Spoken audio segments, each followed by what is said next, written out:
So why is this referred to as the bull's tail?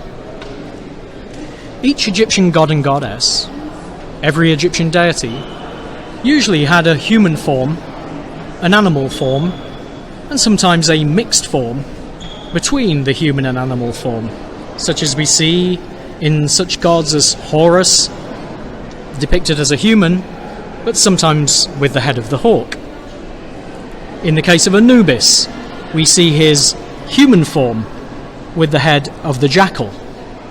And sometimes you see the god purely in the form of the animal, sometimes purely in the form of human, and sometimes in the mixed form. Again, this is interesting because it represents a trinity of forms. So the bull's tail represents a quality which has been inherited from the bull. And if we look now at the Egyptian trinity of Isis, Osiris and Horus, we will understand through the animal forms that the bull was the symbol of the father of Horus, who was known as Osiris. So by showing the bull's tail, which is ordinarily seen coming from the coccyx area of the lower lumbar region of the spine, and dropping down when we see the Egyptian figures in profile, here instead we see it hanging down the front.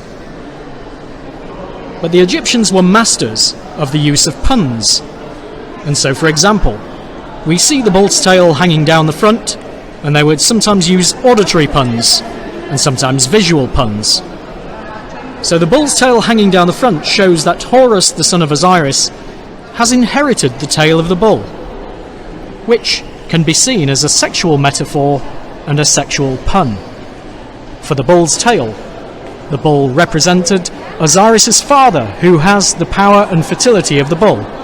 So in this sense, the Horus child inherits the fertility of the father through the bull's tail.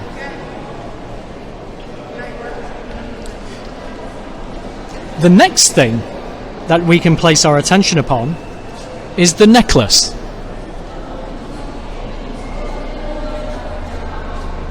This necklace is shown over the breast of the pharaoh, and if we look carefully, this necklace is adorned with a series of drops.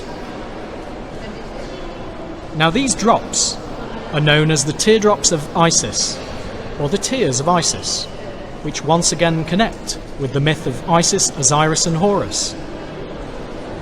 This depicts when Isis wept at the death and dismemberment of her husband Osiris, when he was killed by his evil brother Set and dismembered into many fragments to be cast over the land of Egypt. But more on this later. This golden necklace acted as a type of magical talisman, and usually was understood to have the power of unswathing the corpse. When I refer here to unswathing the corpse, this shouldn't be thought of too much as what we see in the film The Mummy, where we see the mummy rising from its tomb and literally walking across the room, discarding its bandages as it goes along, but rather more the fact that unswathing of the corpse represented more of the awakening of the energy body and the secret energies hidden within the physical body, which were awakened in the body of the being or the pharaoh while still in life. The corpse itself being a kind of metaphor for the sleeping nature of humans in life, when not awakened to the secret energies within their own bodies. We also see the Ureus serpent coming from the brow of the pharaoh, which designates a concept similar to the concept in Hinduism, where we see the serpent power which has arisen from the base of the spine up the entire back of the upright back, where this energy rises to the point we normally understand to be the third eye, which is the level of the pituitary gland in the center of the human brain. This designates a certain awakening of interior vision, which can be likened to the concept of the eye of providence that we sometimes see over various diagrams over the pyramid. The eye of providence over the pyramid shows that the pharaoh or king has awakened and can see into the past and into the future, because one is at the point of equilibrium between the contending forces within the kingdom and can see the underlying pattern of all things. Therefore, this eye of providence, this interior opening, can only occur when at a point of complete and pure present awareness.